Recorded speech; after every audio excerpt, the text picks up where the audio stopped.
안녕하십니까? 오늘 우리가 열어볼 사건 노트는 1998년 복숭아 향이 진동하던 한 시골 마을에서 시작됩니다. 평생을 성실하게 일군 밭을 뒤로하고 증발하듯 사라진 부부, 그리고 5년 뒤 아무도 예상치 못한 곳에서 발견된 서늘한 진실에 대한 이야기입니다. 충북의 한 호젓한 마을, 복숭아 농사로 3명의 자식을 대학까지 보낸 김진수, 이영자 부부가 하룻밤 사이 연기처럼 사라졌습니다. 이복의 이번 복숭아 농사가 아주 풍년이야. 이걸로 우리 막내 등록금은 걱정 없겠어. 행복을 꿈꿨던 부부의 마지막 대화는 그렇게 5년 동안 차가운 연도 속에 갇혀 있었습니다. 누가, 왜, 이들을 연기조차 나가지 못하는 굴뚝 속에 봉인했던 걸까요? 오늘 그 잔혹한 욕망의 끝을 추적합니다. 오늘의 사건을 시작하기 전에 구독과 좋아요는 억울한 죽음의 진실을 밝히는 큰 힘이 됩니다. 끝까지 시청해 주십시오. 오늘의 사건 시작하겠습니다. 1998년 여름, 충청북도의 한 작은 마을은 달콤한 복숭아 향기로 가득했습니다. 아침 해가 뜨면 가장 먼저 밭으로 향하는 부부가 있었죠. 김진수, 이영자. 이 땅에서 나고 자라 평생을 땅과 함께 호흡해온 사람들이었습니다. 김진수 씨는 환갑을 불과 2년 앞둔 58배 나이에도 허리 한번 펴지 않고 새벽부터 밭을 일구던 사람이었어요. 그의 손은 굳은 살로 단단했고 얼굴은 뙤약볕에 그을려 거무스름했지만 자식 이야기만 나오면 주름 가득한 얼굴이 환하게 펴지곤 했던 겁니다. 마을 사람들은 그를 진수 형님이라 부르며 신뢰했죠. 그만큼 성실하고 의리 있는 사람이었거든요. 아내 이영자 씨는 남편보다 3살 아래였습니다. 작은 체구였지만 억센 농사일을 마다하지 않는 억척스러운 여인이었죠. 봄에는 복숭아 꽃가루를 일일이 손으로 수정시키고 여름에는 봉지를 하나하나 씌우며 가을에는 탐스럽게 익은 복숭아를 정성껏 수확했습니다. 그녀의 손톱 밑에는 항상 흙이 끼어 있었고 여름철이면 팔뚝에 복숭아 솜털이 닿아 생긴 붉은 반점들이 가득했어요. 하지만 그녀는 한 번도 힘들다는 소리를 하지 않았습니다. 부부에게는 3자녀가 있었습니다. 큰아들은 서울에서 직장 생활을 하고 있었고 둘째 딸은 대전에서 결혼해 살림을 꾸리고 있었죠. 막내 아들은 그의 지방대학교 3학년에 재학 중이었습니다. 부부가 가장 자랑스러워하는 것은 바로 3자식 모두 대학을 보냈다는 사실이었어요. 가난한 농부의 자식들이 모두 대학 교육을 받았다는 것, 그것은 이 부부가 평생 흘린 땀의 결실이었던 겁니다. 이복에 이번 복숭아 농사가 아주 풍년이야. 이걸로 우리 막내 등록금은 걱정 없겠어. 김진수 씨가 저녁상을 마주하고 앉아 아내에게 건넨 말이었습니다. 그의 얼굴에는 뿌듯함이 가득했죠. 5월부터 공들여 키운 복숭아 나무에 주먹만한 열매들이 탐스럽게 익어가고 있었거든요. 올해는 날씨도 좋았고 병충해도 거의 없었습니다. 농협에서 미리 예약 주문도 들어온 상태였죠. 부부의 하루는 새벽 5시에 시작되었습니다. 여름철이면 해가 뜨기 전 서늘할 때 일을 시작해야 했거든요. 김진수 씨는 낡은 트럭을 몰고 밭으로 향했고 이영자 씨는 그 뒤를 따라 걸어갔습니다. 트럭에는 물통과 바구니 그리고 점심 도시락이 실려 있었죠. 복숭아 밭에 들어서면 달콤하면서도 살짝 풋풋한 향기가 코끝을 스쳤습니다. 이슬 머금은 복숭아 잎사귀들이 아침 햇살에 반짝이고 봉지 속에서 익어가는 복숭아들이 묵직하게 가지를 눌렀죠. 이영자 씨는 하나하나 복숭아를 만져보며 익은 정도를 확인했어요.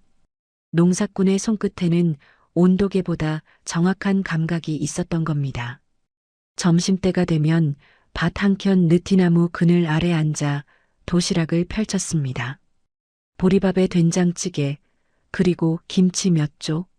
소박한 점심이었지만 부부는 만족스럽게 먹었죠.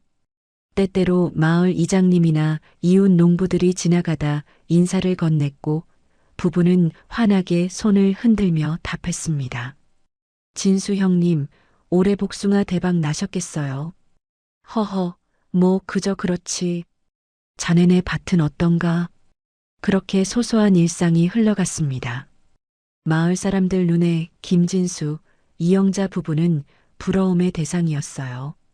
성실하게 일해서 자식들 대학 보내고 빚 한 푼 없이 깨끗하게 사는 모범적인 부부였으니까요.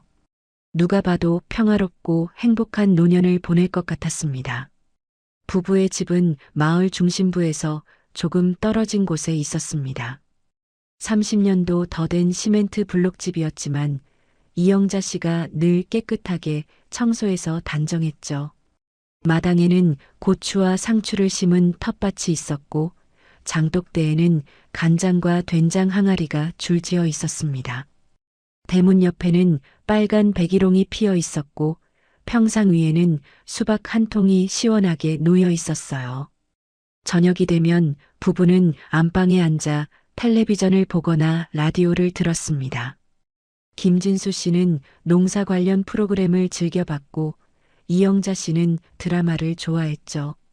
가끔 자식들에게서 전화가 오면 부부는 전화기를 번갈아 가며 들고 한참을 이야기했습니다. 응, 우리 잘 있다. 너희들 걱정 말고 잘 지내라. 등록금은 이번 주에 보낼게. 막내 아들과의 통화를 끝내고 전화기를 내려놓는 김진수 씨의 얼굴에는 만족스러운 미소가 번졌습니다. 자식들이 건강하고 잘 지내는 것, 그것만으로도 충분히 행복했던 겁니다. 1998년 8월 초순, 복숭아 수확이 한창이던 그때까지도 부부의 일상은 평범했습니다. 아무도 몰랐죠. 그 평화로운 일상이 곧 산산조각 날 거라는 것을. 달콤한 복숭아 향기 속에 어둠의 그림자가 스며들고 있다는 것을 말입니다. 부부는 그저 성실하게 하루하루를 살았을 뿐이었습니다. 내일도 모레도 그 다음 날도 변함없이 밭으로 나가 땀 흘리며 복숭아를 가꿀 것이라고 믿었죠. 환갑을 맞아 자식들과 함께 소박한 잔치를 열고 손주들 보는 재미에 행복한 노년을 보낼 거라 생각했습니다. 하지만 운명은 잔인했습니다. 그 누구도 예상하지 못한 비극이 이 부부를 기다리고 있었던 겁니다. 1998년 8월 12일 수요일 아침, 마을 이장 최갑수 씨는 김진수 씨 집 앞을 지나다가 이상한 점을 발견했습니다. 평소 같으면 새벽부터 트럭 시동 거는 소리가 요란했을 텐데 그날은 묘하게 조용했던 거예요. 대문은 굳게 닫혀 있었고 마당에는 전날 오후 수확했던 복숭아 상자들이 그대로 놓여 있었습니다. 이상하네. 진수 형님이 복숭아를 그냥 놔두다니. 최갑수 씨는 고개를 갸우뚱했지만 그냥 지나쳤죠. 혹시 몸이 안 좋아서 쉬는 날일 수도 있다고 생각했던 겁니다. 하지만 오후가 되어도 저녁이 되어도 김진수 씨 집에서는 아무런 인기척이 없었습니다. 마당의 복숭아 상자는 여전히 그 자리에 있었고 햇볕에 노출된 복숭아들은 상하기 시작했어요. 다음 날 아침 농협 직원이 복숭아 수거를 위해 집을 찾아왔습니다. 약속된 시간이었거든요. 그런데 아무리 대문을 두드려도 대답이 없었던 겁니다. 직원은 담을 넘어 마당으로 들어갔죠. 그리고 소름 끼치는 광경을 목격했습니다. 안방 창문으로 들여다본 선풍기는 고개를 좌우로 흔들며 여전히 돌아가고 있었어요. 부엌 개수대에는 설거지하다 만 그릇들이 물에 잠긴 채 놓여 있었고 밥상 위에는 반쯤 먹다 만 아침 식사가 그대로였습니다. 된장찌개 냄비에는 하얀 곰팡이가 피어 있었죠. 이게 무슨 일이야? 김 사장님, 사모님, 농협 직원이 다급하게 소리쳤지만 집안은 쥐 죽은 듯 조용했습니다. 그는 곧바로 이장에게 연락했고 최갑수 이장은 예비 열쇠로 대문을 열고 집 안으로 들어갔어요.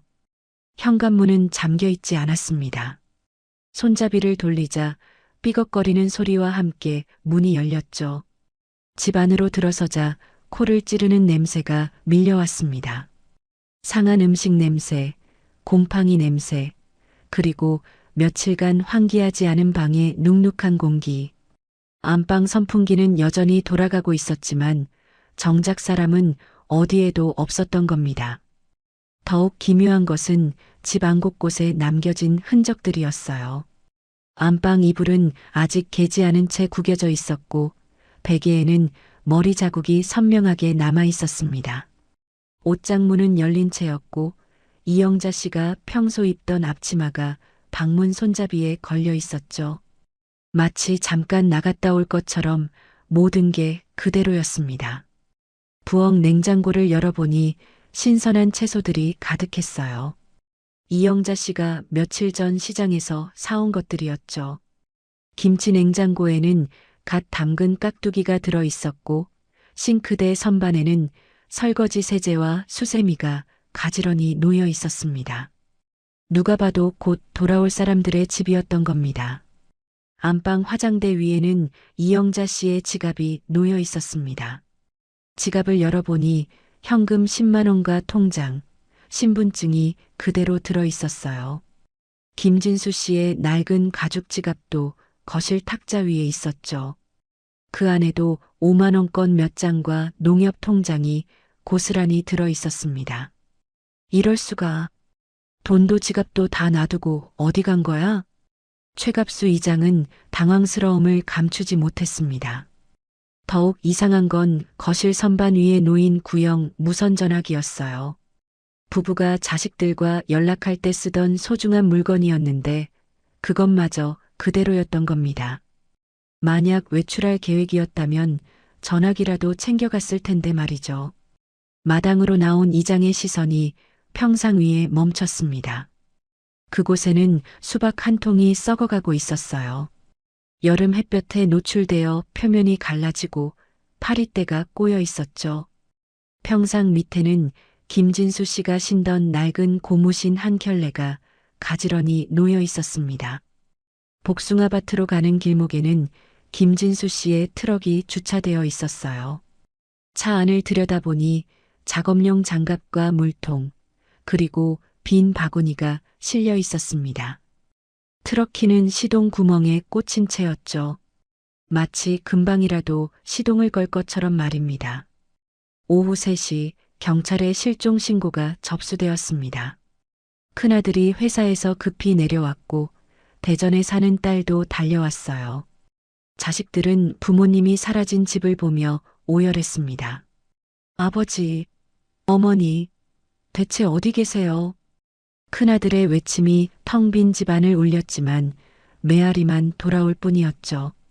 경찰은 주변을 수색했습니다. 복숭아밭, 뒷산, 저수지, 마을 입구까지 샅샅이 뒤졌어요. 하지만 부부의 흔적은 어디에도 없었습니다. 더욱 섬뜩한 사실이 드러났습니다. 부엌 싱크대 배수구에서 약간의 피 흔적이 발견된 거예요. 극미량이었지만 루미놀 반응 검사에서 양성이 나왔죠. 경찰은 집안에서 무슨 일이 벌어졌을 가능성에 무게를 두기 시작했습니다. 그날 밤 마을은 술렁였습니다. 김진수 부부가 증발했다는 소문이 삽시간에 퍼졌죠. 평생을 성실하게 살던 부부가 하룻밤 사이 연기처럼 사라졌다는 사실에 모두가 충격에 빠졌습니다. 누군가는 산에서 사고를 당했을 것이라 했고 누군가는 빚 때문에 야반도주했다고 수군거렸어요. 하지만 가장 가까이에서 부부를 지켜본 사람들은 알고 있었습니다. 김진수, 이영자 부부는 절대 도망칠 사람들이 아니라는 것을. 그들은 자식들을 무엇보다 사랑했고 이 땅에 뿌리내린 사람들이었거든요. 시계는 8월 12일에 멈춰버렸습니다. 그날 이후 부부의 일상은 영원히 정지되었죠. 복숭아 향기는 점점 썩은 냄새로 변했고 집안의 선풍기만이 텅 빈 방을 향해 고개를 저을 뿐이었습니다. 실종 신고 이틀째 청주경찰서 강력계 형사들이 본격적으로 마을에 투입되었습니다. 수사팀장 이정훈 경위는 30년 경력의 베테랑이었죠. 그는 현장을 둘러보며 직감적으로 느꼈습니다. 이건 단순 실종이 아니다라고 말입니다. 부부가 사라진 8월 11일 밤부터 12일 새벽 사이 이 마을에는 CCTV가 단 한 대도 없었습니다. 비포장도로가 대부분이었고 가로등도 드문드문 서 있을 뿐이었죠. 범인이 있다면 가장 완벽한 환경이었던 겁니다. 어둠 속에서 무슨 일이든 벌어질 수 있었거든요. 이장님, 혹시 김진수 씨 부부와 최근에 다툰 사람 없습니까? 이정훈 경위의 질문에 최갑수 이장은 잠시 머뭇거렸습니다. 마을 사람을 의심하고 싶지 않았지만 떠오르는 인물이 있었던 거예요. 글쎄요. 최석구란 놈이 좀 그렇긴 했는데. 최석구, 45살의 이 남자는 마을에서 손꼽히는 한량이었습니다. 농사는 대충대충 짓고 술과 도박에 빠져 지내던 인물이었죠. 키가 훤칠하고 목소리가 컸지만 마을 사람들은 그를 경계했어요. 돈을 빌려주면 갚지 않았고 술만 마시면 행패를 부렸거든요. 최석구의 집은 김진수 씨 집에서 불과 100m 거리였습니다. 좁은 골목길 하나를 사이에 둔 이웃이었죠. 그런데 두 집안은 묘한 갈등이 있었어요. 3년 전 최석구는 김진수 씨 부부가 가꾸던 복숭아밭 옆 땅을 탐냈습니다. 아저씨, 그 땅 나한테 팔면 안 됩니까? 내가 좋은 값 줄게요. 최석구는 수시로 김진수 씨를 찾아와 땅을 팔라고 조르곤 했어요. 하지만 김진수 씨는 단호하게 거절했습니다. 그 땅은 아버지에게서 물려받은 것이었고 자식들에게 물려줄 소중한 유산이었거든요. 석구야, 그 땅은 못 판다. 우리 집안 대대로 내려온 땅이야. 거절이 반복되자 최석구의 태도는 점점 험악해졌습니다. 술에 취하면 김진수 씨 집 앞을 서성이며 욕설을 퍼붓기도 했죠. 마을 사람들은 말렸지만 소용없었어요. 그 땅 없이는 내가 농사를 제대로 못 지어. 왜 이렇게 고집이 세? 올해 봄에는 더 심각한 일이 벌어졌습니다. 김진수 씨의 복숭아밭 수도 호스가 누군가에 의해 잘려 있었던 거예요. CCTV가 없어 범인을 특정할 수 없었지만 마을 사람들은 최석구를 의심했습니다. 그날도 그는 술에 취해 김진수 씨 집 앞에서 고래고래 소리를 지르고 있었거든요. 이정훈 경위는 즉시 최석구를 참고인 조사 명목으로 불러들였습니다. 경찰서 조사실, 창백한 형광등 불빛 아래 최석구가 앉아 있었어요. 그는 담배를 피워 물며 짜증 섞인 표정을 지었습니다. 나를 왜 부른 거요? 나는 아무것도 모르는데. 8월 11일 밤 당신은 어디 있었습니까? 읍내 당구장에 있었어요. 친구들이랑 당구 치고 술 마셨다고요. 최석구는 주저없이 대답했습니다. 너무나 태연한 태도였죠. 경희는 그의 눈을 똑바로 응시했어요. 당구장 이름이 뭡니까? 몇 시부터 몇 시까지 있었죠? 대박 당구장이요. 저녁 7시쯤 갔다가 새벽 1시쯤 나왔을 거예요. 친구 김철수, 박영호가 같이 있었어요. 경찰은 즉시 알리바이를 확인했습니다. 당구장 주인과 통화했더니 최석구의 말이 사실이었어요. 그날 밤 당구장에서 최석구를 분명히 봤다는 겁니다. 함께 있었다는 친구들도 같은 진술을 했죠. 맞아요. 석구 형이랑 밤새 당구 쳤어요. 술도 많이 마셨고요. 알리바이는 완벽해 보였습니다. 읍내 당구장에서 마을까지는 차로 30분 거리였어요. 새벽 1시에 당구장을 나왔다면 집에 도착할 시각은 새벽 2시쯤. 범행을 저지르기엔 애매한 시간이었죠. 하지만 이정훈 경위는 석연찮았습니다. 최석구의 태도가 너무 당당했거든요. 보통 용의선상에 오른 사람이라면 긴장하거나 떨기 마련인데 그는 오히려 경찰을 비웃는 듯한 표정이었어요. 경찰이 일은 안 하고 뭐 하는 거요? 진짜 범인 잡아야 할 거 아니오? 최석구를 석방할 수밖에 없었습니다. 증거도 없고 알리바이도 확실했으니까요. 하지만 수사팀은 그를 계속 주시하기로 했습니다. 한편 마을 사람들을 대상으로 한 전수조사가 진행되었어요. 8월 11일 밤 누군가 이상한 걸 목격하지 않았는지 샅샅이 물어봤죠. 하지만 돌아오는 대답은 모두 비슷했습니다. 그날 밤은 아무 소리도 안 들렸어요. 조용했어요. 김진수 씨 집에 불도 일찍 꺼졌던 것 같은데 이상한 차나 사람은 못 봤습니다. 수사는 벽에 부딪혔습니다. 목격자도 없고 CCTV도 없고 확실한 용의자도 없었던 거예요. 부부는 그야말로 증발해버린 듯 했습니다. 부검의학과 교수가 싱크대 배수구에서 채취한 혈흔을 분석했습니다. 결과는 사람의 혈액이 맞았어요. 하지만 양이 너무 적어서 DNA 분석까지는 어려웠죠. 다만 혈액형은 확인할 수 있었습니다. B형, 김진수 씨의 혈액형과 일치했어요. 집안에서 폭행이 있었을 가능성이 높습니다. 이정훈 경위는 확신했습니다. 이 사건은 단순 실종이 아니라 범죄라고 말입니다. 누군가 계획적으로 부부를 해치고 시신을 은닉했을 거라고요. 수사팀은 마을 주변 야산과 저수지를 수색했습니다. 수색견을 동원해 흙을 뒤집고 잡목숲을 헤쳤어요. 저수지에는 잠수부까지 투입했죠. 하지만 일주일이 지나도록 아무것도 발견하지 못했습니다. 부부는 마치 안개 속으로 사라진 것처럼 흔적 없이 증발해버렸어요. 그들을 삼킨 어둠은 너무나 깊고 짙었습니다. 진실은 점점 더 멀어지는 것만 같았죠. 마을에는 공포와 불안이 감돌기 시작했습니다. 1998년 겨울이 지나고 1999년 봄이 왔습니다. 부부가 사라진 지 벌써 8달째였죠. 수사는 사실상 중단된 상태였어요. 이정훈 경위는 다른 사건들에 투입되었고 김진수 부부 실종 사건은 미제 사건 파일에 묶여 서랍 깊숙이 처박혔습니다. 자식들은 포기하지 않았습니다. 큰아들 김동현 씨는 회사를 그만두고 아버지를 찾아다녔어요. 전국의 무연고 시신 보관소를 찾아다니며 혹시나 하는 마음으로 사진을 들이밀었죠. 둘째 딸 김미숙 씨는 실종자 찾기 단체에 가입해 매주 전단지를 돌렸습니다.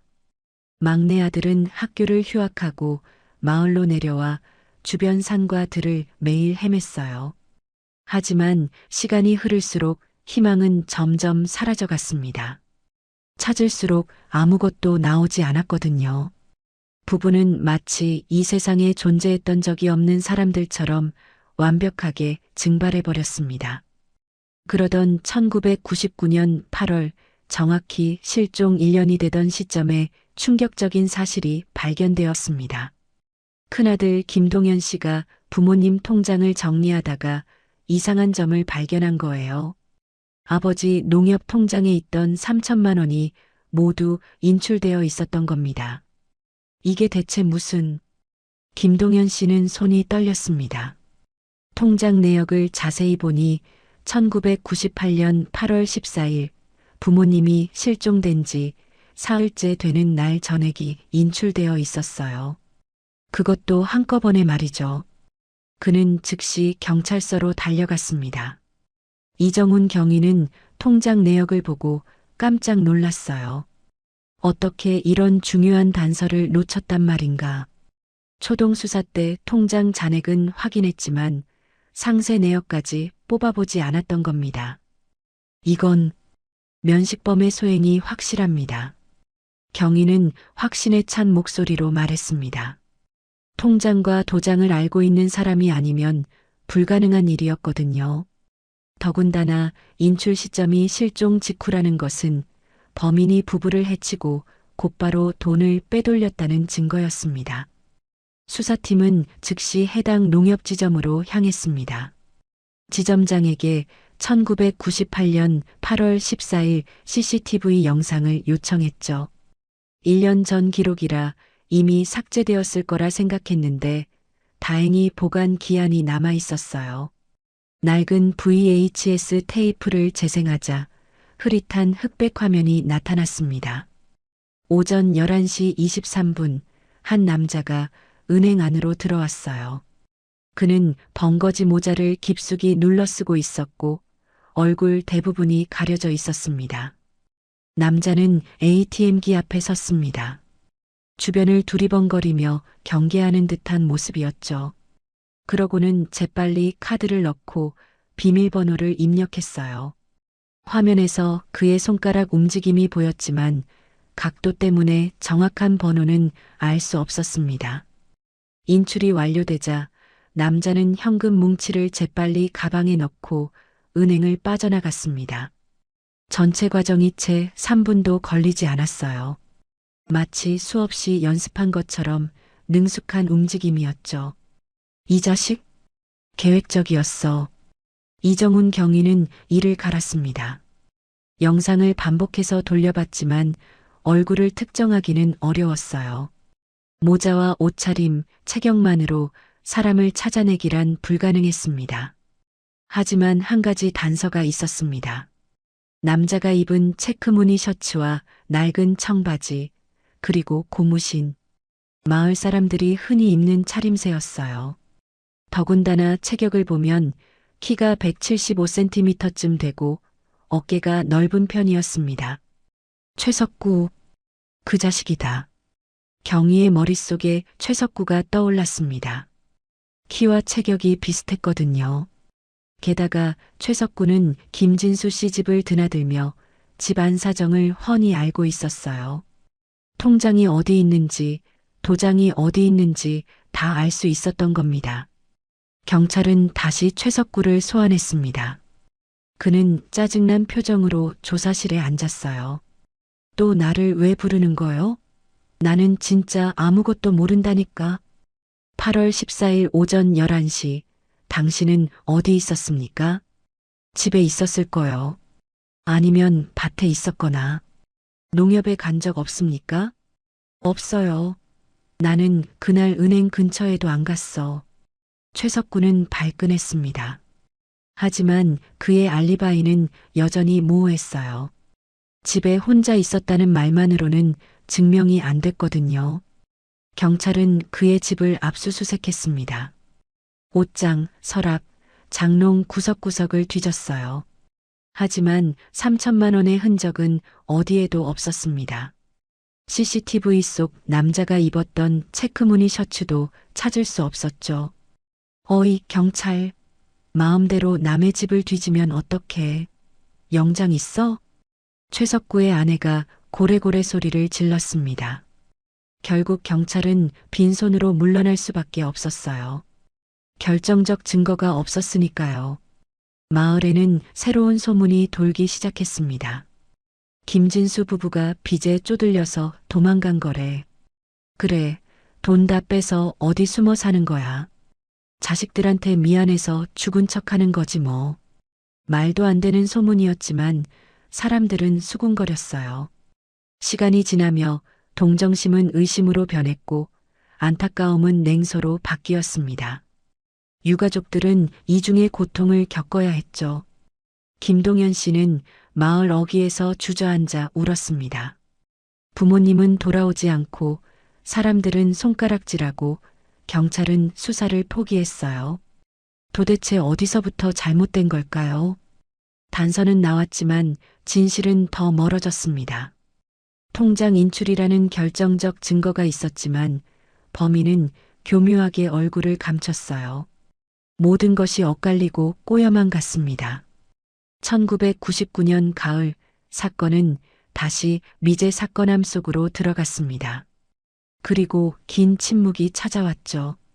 2000년, 2001년, 2002년. 시간은 속절없이 흘렀습니다. 김진수 부부가 사라진 지 어느덧 4년이 지났지만 그들의 생사는 여전히 오리무중이었어요. 경찰은 이미 사건을 사실상 포기한 상태였고 담당 형사도 2번이나 바뀌었습니다. 매년 명절이 되면 자식들은 부모님 집을 찾았습니다. 제사상은 차릴 수 없었어요. 돌아가신 것도 확인되지 않았으니까요. 그저 빈집 마당에 앉아 소주 한 잔씩 따르며 하늘을 올려다봤습니다. 아버지, 어머니, 어디 계세요? 김동현 씨의 목소리는 해가 갈수록 쉬어갔습니다. 이제는 울 힘조차 남지 않았던 거예요. 동생들도 마찬가지였죠. 막내 김준호는 복학도 하지 못하고 방황했고 둘째 김미숙은 우울증 약을 먹기 시작했습니다. 집은 서서히 폐가로 변해갔습니다. 처음 1년은 자식들이 가끔 들러 청소라도 했지만 시간이 지나며 그마저 뜸해졌어요. 안방 창문에는 거미줄이 쳐졌고 마당에는 잡초가 무릎까지 자라났습니다. 대문 옆 백일홍은 말라 죽었고 장독대 항아리에는 빗물이 고여 목이 유충이 들끓었죠. 가장 처참한 건 복숭아밭이었습니다. 한때 마을 최고의 수확량을 자랑하던 그곳은 이제 버려진 폐허였어요. 가지치기를 하지 않아 나무들은 엉망으로 자랐고 병충해에 시달려 잎은 누렇게 말라갔습니다. 봄이 와도 꽃은 듬성듬성 피었고 여름이 와도 열매는 제대로 맺히지 않았어요. 마을 사람들의 태도는 점점 더 냉랭해졌습니다.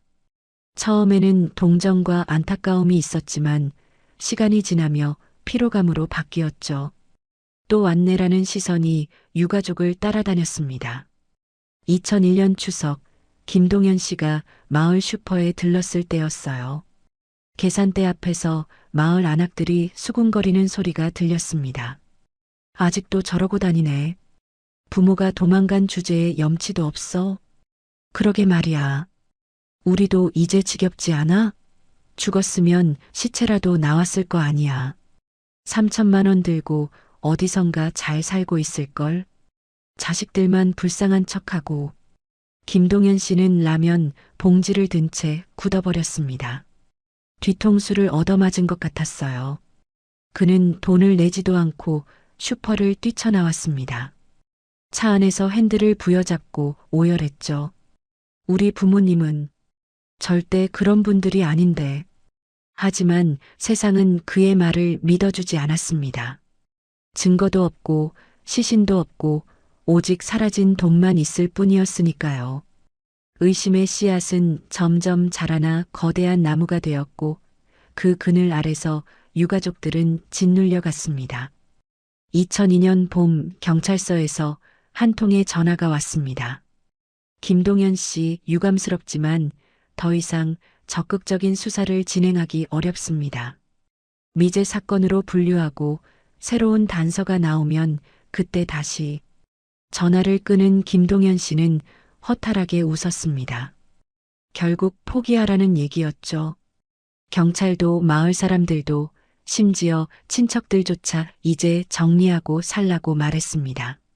제일 견디기 힘든 건 자책감이었어요. 막내 김준호는 밤마다 악몽에 시달렸습니다. 꿈속에서 어머니가 나타나 준호야, 엄마 좀 찾아줘라고 울부짖는 거예요. 그는 비명을 지르며 깨어나곤 했습니다. 형, 나 미치겠어. 엄마 아빠가 어디 계신지 모르겠어. 큰형 동현은 동생을 껴안았지만 위로의 말이 나오지 않았어요. 그 역시 같은 고통에 시달리고 있었으니까요.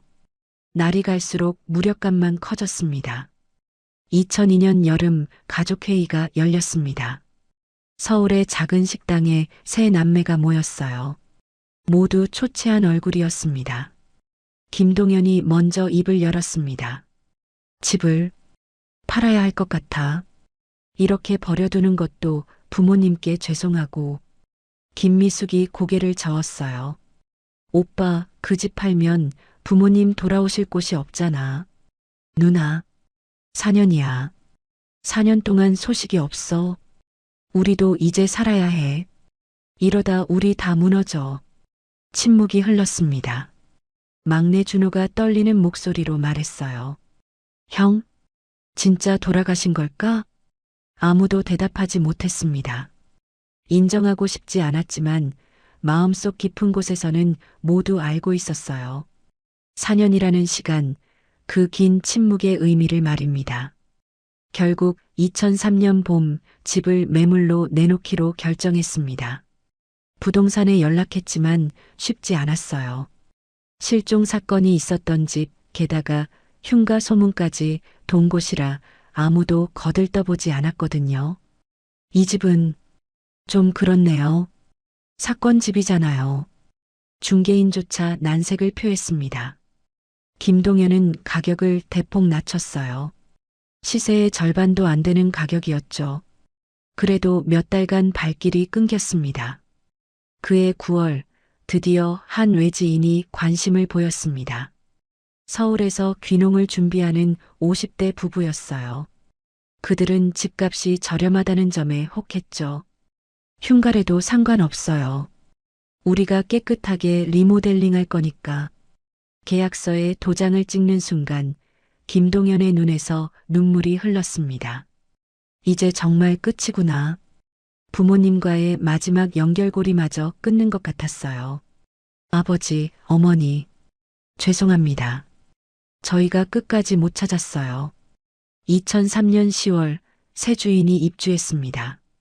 그들은 곧바로 리모델링 공사를 시작했어요. 낡은 벽지를 뜯고 바닥을 갈아엎고 지붕을 손봤습니다. 그리고 11월 어느 오후 인부들이 옥상으로 올라갔습니다. 굴뚝 청소를 하기 위해서였죠. 이상하네. 이 굴뚝 연기가 안 빠져나가요. 인부가 삽으로 굴뚝 주변을 두드렸습니다. 그런데 이상하게 속이 꽉 찬 느낌이었어요. 5년간 봉인되었던 비밀이 깨어나려 하고 있었습니다. 2003년 11월 17일 월요일 오후 2시. 하늘은 잿빛 구름으로 뒤덮여 있었고 찬바람이 불어왔습니다. 리모델링 인부 3명이 김진수 씨의 옛집 옥상에 올라 있었어요. 팀장 격인 박기철 씨는 50대의 노련한 목수였죠. 아니, 이 집이 지어진 지 30년도 넘었는데 굴뚝이 왜 이 모양이야? 박기철 씨는 고개를 갸우뚱했습니다. 굴뚝 주변을 만져보니 시멘트가 비교적 새 것이었거든요. 세월에 풍화된 다른 부분과 달리 유독 굴뚝 윗부분만 덜 낡아 보였던 겁니다. 아저씨, 이거 나중에 보수한 거 아니에요? 젊은 인부가 물었습니다. 박기철은 망치로 굴뚝을 톡톡 두드려 봤어요. 속이 비어 있어야 할 굴뚝에서 둔탁한 소리가 났습니다. 마치 벽을 두드리는 것 같았죠. 이상한데. 완전히 막혀 있어. 그는 삽으로 굴뚝 주변 시멘트를 긁어내기 시작했습니다. 몇 번 내리치자 시멘트 조각이 떨어져 나갔어요. 그 안쪽으로 벽돌이 보였습니다. 누군가 굴뚝 내부를 벽돌로 막고 시멘트로 봉인해버린 거였죠. 집주인 양반, 이리 좀 올라오시죠.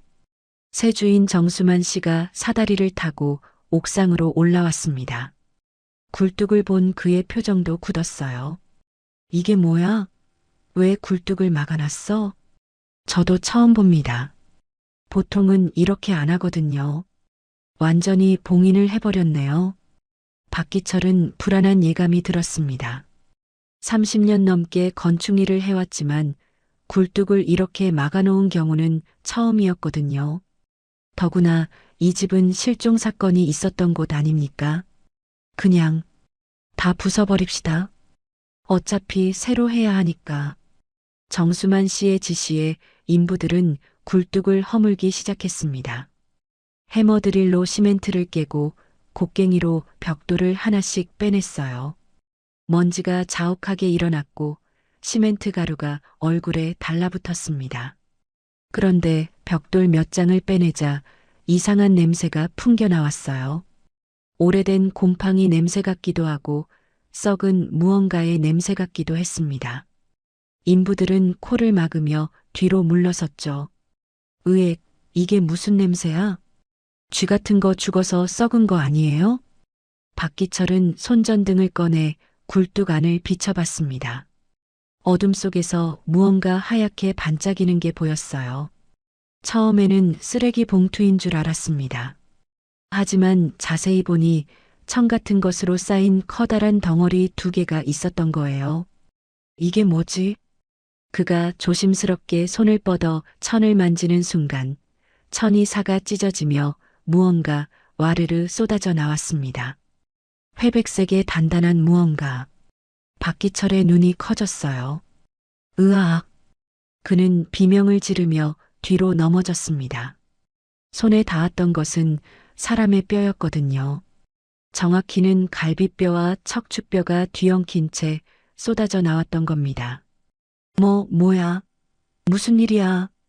다른 인부들이 달려왔습니다. 굴뚝에서 쏟아진 것을 본 순간 모두가 얼어붙었어요. 2 구의 백골이 헝겊과 먼지에 뒤섞여 나뒹굴고 있었습니다. 5년이라는 시간이 만들어낸 참혹한 광경이었죠. 사람이야. 사람 뼈야. 젊은 인부가 떨리는 목소리로 말했습니다. 정수만 씨는 얼굴이 새하얗게 질렸어요. 그는 비틀거리며 사다리로 내려가 즉시 112에 신고했습니다. 여보세요, 경찰서죠? 지금 저희 집 굴뚝에서 사람 뼈가 나왔어요. 2명이나요. 오후 3시 경찰이 출동했습니다. 청주경찰서 과학수사대와 강력계 형사들이 현장에 도착했어요. 이미 은퇴한 이정훈 경위 대신 후배 김상철 경위가 사건을 맡았습니다. 출입을 통제하십시오. 아무도 옥상에 올라오지 못하게. 경찰들은 옥상에 노란 차단선을 쳤습니다. 감식 반원들이 하얀 방호복을 입고 올라와 굴뚝 주변을 조사했어요. 플래시가 터지며 증거 사진을 찍고 유골 하나하나를 조심스럽게 수습했습니다. 국립과학수사연구원에서 파견 나온 법의학자가 현장에서 1차 감정을 실시했어요. 성인 남녀각 1구로 추정됩니다. 사망 시기는 대략 4년에서 5년 전으로 보이고요. 김상철 경위는 즉시 미제 사건 파일을 뒤졌습니다.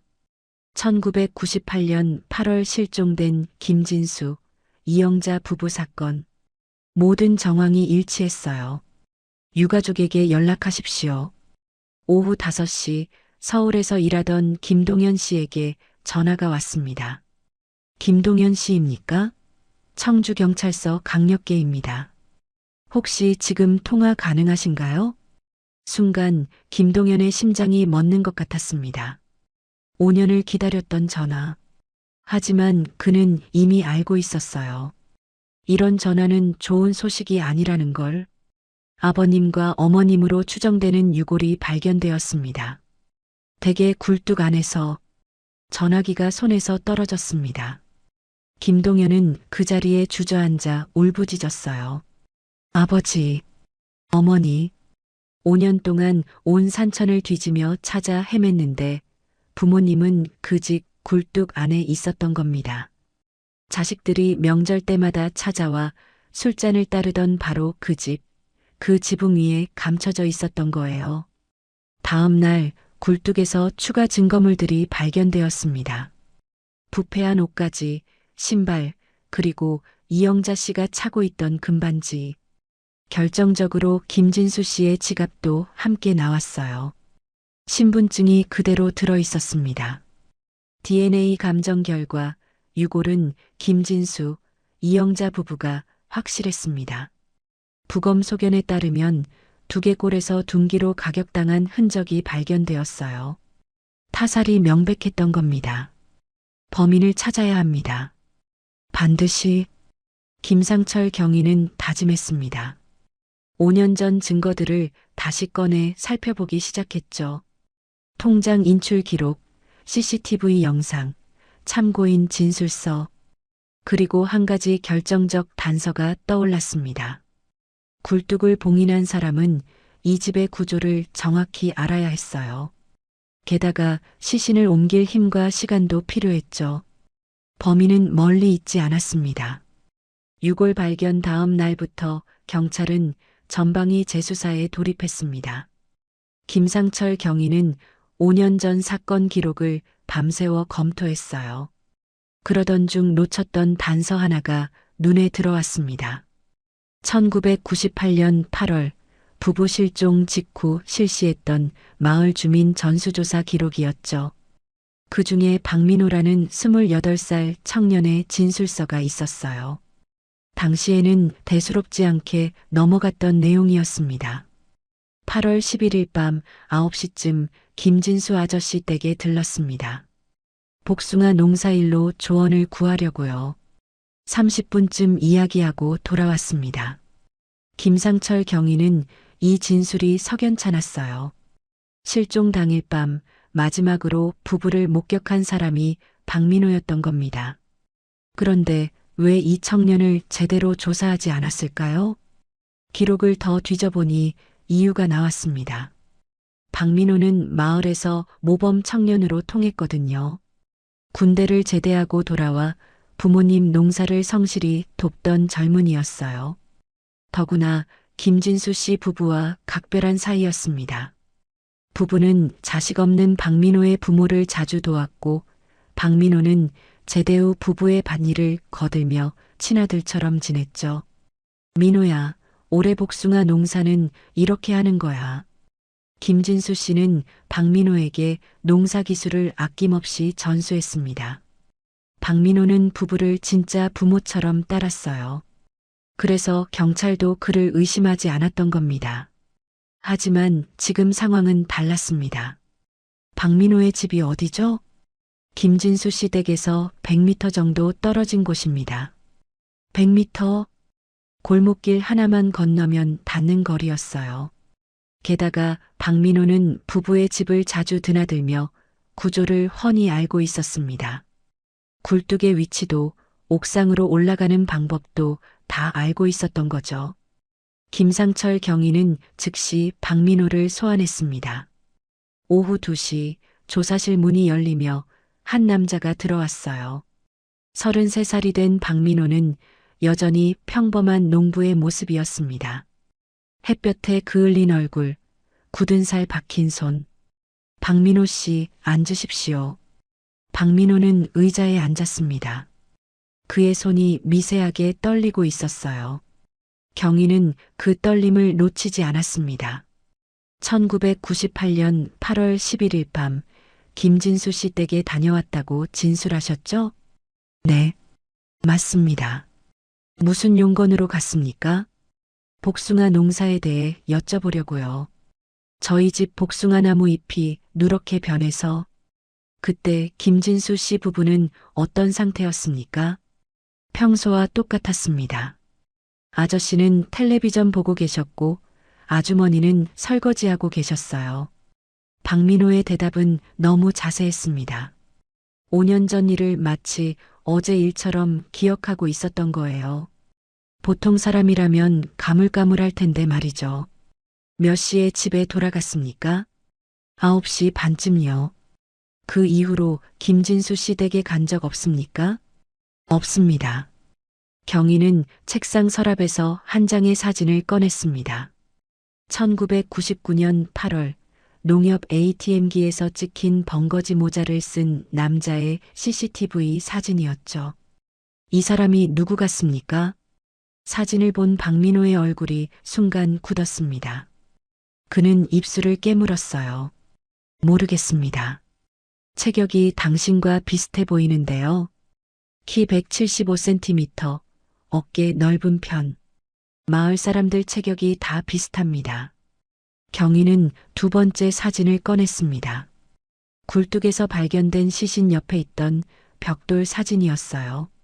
그 벽돌에는 희미하게 지문이 찍혀 있었습니다. 국과수에서 이 지문을 분석했습니다. 당신 지문과 일치합니다. 박민호의 입에서 신음 같은 소리가 새어나왔습니다. 그의 얼굴에서 핏기가 사라졌어요. 어떻게 알았습니까? 시인하는 겁니까? 긴 침묵이 흘렀습니다. 30초가 지나고 1분이 지나고 2분이 지났어요. 박민호는 고개를 떨구고 있었습니다. 그의 어깨가 들썩이기 시작했죠. 제가 했습니다. 드디어 입을 연 박민호의 목소리는 떨리고 있었습니다. 5년간 숨겨왔던 비밀이 터져나오기 시작한 거예요. 그날 밤, 정말 복숭아 농사 이야기를 하려고 갔습니다. 그런데 아저씨 방 서랍이 열려 있는 걸 봤어요. 돈이 가득 들어 있었습니다. 복숭아 판 돈이었죠. 박민호는 당시 빚에 쪼들리고 있었습니다. 아버지가 보증을 잘못 써서 2천만 원의 빚을 떠안게 됐거든요. 채권자들이 매일 집에 찾아와 협박했고 어머니는 그 스트레스로 쓰러지셨어요. 그냥 빌려달라고 하려고 했습니다. 진짜예요. 아저씨는 저를 아끼셨으니까 빌려주실 거라고 생각했어요. 하지만 김진수 씨는 고개를 저었습니다. 민호야, 미안하다. 그 돈은 막내 등록금이야. 안 된다. 그 순간 박민호의 머릿속이 하얗게 변했습니다. 절박함이 분노로 바뀌었고 이성의 끈이 끊어졌던 거예요. 부엌에 있던 망치를 들었습니다. 그리고 박민호는 김진수 씨의 뒤통수를 내리쳤습니다. 한 번, 두 번, 피가 튀었고 김진수 씨는 바닥에 쓰러졌어요. 비명을 들은 이영자 씨가 달려왔고 박민호는 그녀도 막았습니다. 정신을 차려보니 두 분이 쓰러져 계셨어요. 너무 무서웠습니다. 어떻게 해야 할지 몰랐어요. 공포에 질린 박민호는 시신을 숨기기로 결심했습니다. 옥상 굴뚝이 떠올랐던 거예요. 그는 밤새 시신을 헝겊으로 감싸 굴뚝 안에 넣고 벽돌로 막았습니다. 그리고 시멘트를 발라 완벽하게 봉인했죠. 3일 뒤 통장과 도장을 가지고 은행에 갔습니다. 어차피 들킬 것 같았으니까요. 조사실은 무거운 침묵에 잠겼습니다. 5년간 그는 그 집 굴뚝을 바라보며 살았습니다. 박민호의 자백 이후 그는 정식으로 구속되었습니다. 언론에 사건이 알려지자 마을은 다시 한번 충격에 휩싸였어요. 모두가 믿고 지내던 모범 청년이 범인이었다니. 이웃들은 믿을 수 없다는 표정으로 고개를 저었습니다. 민호가, 그 착한 애가, 말도 안 돼. 하지만 증거는 명백했습니다. 굴뚝에서 나온 벽돌의 지문, 은행 CCTV 속 체격, 그리고 무엇보다 본인의 자백. 박민호는 더 이상 발 뺄 곳이 없었던 거예요. 구치소에 수감된 박민호는 면회 온 어머니 앞에서 무너졌습니다. 70이 넘은 노모는 면회실 유리창 너머로 아들을 바라보며 눈물을 흘렸죠. 엄마, 죄송해요. 제가 미쳤었어요. 민호야, 내가 어떻게 그럴 수가 있니? 그 좋으신 분들을. 어머니는 말을 잇지 못했습니다. 아들이 저지른 죄의 무게가 너무 무거웠던 거예요. 그녀는 면회를 마치고 나오자마자 쓰러졌고 병원에 실려갔습니다. 죄책감과 수치심이 그녀를 짓눌렀죠. 2004년 3월 박민호의 재판이 시작되었습니다. 청주지방법원 제3형사부 법정. 방청석은 마을 사람들과 유가족 그리고 언론인들로 가득 찼어요. 박민호는 죄수복을 입고 피고인석에 앉았습니다. 그의 얼굴은 수척했고 눈은 충혈되어 있었죠. 검사는 살인죄와 사체유기죄 그리고 절도죄를 적용해 무기징역을 구형했습니다. 변호인은 우발적 범행이었다는 점 그리고 자백했다는 점을 들어 선처를 호소했어요. 피고인은 빚독촉에 시달리던 중 순간적으로 이성을 잃었습니다. 계획적 범행이 아니었습니다. 하지만 재판부는 냉정했습니다. 박민호가 5년 동안 시신을 은닉하며 평범하게 생활했다는 점, 통장에서 돈을 인출해 사용했다는 점을 지적했죠. 피고인은 범행 후 양심의 가책을 느끼기는커녕 피해자의 돈을 빼내 자신의 빚을 갚았습니다. 또한 5년간 아무렇지 않게 일상을 영위하며 유가족의 고통을 외면했습니다. 증인으로 나온 김동현 씨는 증언대에서 떨리는 목소리로 말했습니다. 박민호, 너는 우리 부모님을 진짜 부모님처럼 따른다고 했잖아. 아버지는 내게 농사 기술을 가르쳐 주셨고, 어머니는 내가 아플 때 죽을 끓여 주셨어. 그런데 너는 돈 때문에 그분들을 죽였어. 김동현의 눈에서 눈물이 흘러내렸습니다. 5년 동안 우리가 얼마나 찾아 헤맸는지 아니? 산을 헤매고 저수지를 뒤지고 전국의 병원을 돌아다녔어. 그런데 부모님은 집 굴뚝에 계셨어. 우리가 명절 때마다 찾아가 술잔 따르던 바로 그 집에 방청석에서 흐느끼는 소리가 들렸습니다. 박민호는 고개를 들지 못했어요. 그는 재판 내내 눈물만 흘렸습니다. 정말 죄송합니다. 제가 괴물이었습니다. 하지만 사과로 되돌릴 수 있는 게 아니었습니다. 두 사람의 생명, 5년간의 고통, 산산조각난 가족. 그 무게는 어떤 말로도 감당할 수 없었던 거예요. 2004년 6월 15일 판결이 내려졌습니다. 피고인 박민호에게 징역 27년을 선고한다. 무기징역보다는 가벼운 형량이었습니다. 유가족들은 허탈해했어요. 27년이면 박민호가 60살에 출소한다는 뜻이었죠. 두 사람의 목숨값이 고작 이것밖에 안 되는 걸까요? 재판장님, 이게 말이 됩니까? 우리 부모님 목숨이 27년입니까? 김동현이 소리쳤지만 판결은 번복되지 않았습니다. 박민호는 교도소로 이송되었고 유가족들은 망연자실한 채 법정을 나섰어요. 사건 이후 마을은 변했습니다. 박민호의 집은 비어버렸고 그의 부모는 다른 지역으로 이사를 갔어요. 부끄러워서 더 이상 마을에 있을 수 없었던 겁니다. 김진수 씨의 집도 다시 흉가가 되었죠. 새 주인 정수만 씨는 겁에 질려 이사를 갔고 집은 다시 팔리지 않았습니다. 복숭아 밭은 완전히 황폐해졌습니다. 한때 탐스러운 복숭아가 주렁주렁 열리던 그곳은 이제 잡초만 무성한 폐허였어요. 나무들은 말라 죽었고 비닐하우스는 찢어져 바람에 펄럭였습니다. 마을 사람들은 그 밭을 지날 때마다 고개를 돌렸죠. 김진수, 이영자 부부의 장례식은 2003년 12월에 치러졌습니다. 5년 만에 자식들 품으로 돌아온 부모님. 하지만 따뜻한 살이 아닌 차가운 뼈로 돌아왔어요. 장례식장은 조문객들로 붐볐습니다. 마을 사람들은 미안함과 슬픔을 감추지 못했습니다. 진수 형님, 정말 죄송합니다. 우리가 몰라봐서 정말 죄송합니다. 5년 전 도망갔다고 수군거렸던 사람들이 이제 와서 사죄했지만 김동현은 그들을 원망할 기력조차 없었습니다. 그저 빈소 앞에 앉아 망연히 영정사진만 바라봤어요. 사진 속 부모님은 환하게 웃고 계셨습니다. 복숭아밭에서 찍은 사진이었어요.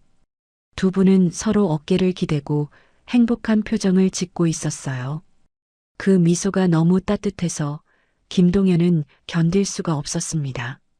아버지, 어머니, 이제 편히 쉬세요. 부부는 고향 뒷산 선산에 나란히 묻혔습니다. 자식들이 정성껏 마련한 묘역이었어요. 묘비에는 이렇게 새겨졌습니다. 평생을 땅과 함께 살다 가신 농부. 자식 사랑으로 한평생을 바친 부모. 매년 기일이 되면 새 남매는 부모님 산소를 찾아갑니다. 복숭아를 제일 좋아하셨던 부모님을 위해 제사상에는 복숭아를 빠뜨리지 않아요. 하지만 그 복숭아를 볼 때마다 가슴이 찢어집니다. 2024년 현재 박민호는 여전히 복역 중입니다. 20년이 지났지만 그에게는 아직 7년의 형기가 남아있죠. 교도소 측에 따르면 그는 모범수로 생활하고 있다고 합니다. 하지만 그것이 무슨 위로가 되겠습니까? 김진수, 이영자 부부. 그들은 단지 성실하게 살았을 뿐입니다. 땀 흘려 일하고 자식 사랑하고 이웃 도우며 평범하게 살았던 사람들이에요. 그런 그들이 가장 믿었던 사람의 손에 목숨을 잃었습니다. 욕망 앞에서 인간은 얼마나 나약해질 수 있을까요? 돈이라는 것이 사람의 목숨보다 소중할 수 있을까요? 이 사건은 우리에게 묻습니다. 가장 가까운 곳에 숨어 있는 악마를 우리는 알아볼 수 있을까요?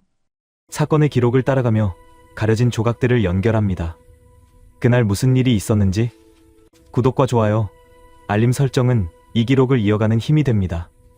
구독과 좋아요 꼭 눌러주세요. 잊혀진 이름들, 사라진 진실, 그날의 흔적들. 봉인된 사건 노트에서 흔적을 찾아드리겠습니다. 지금까지 봉인된 사건 노트였습니다. 시청해주셔서 감사합니다.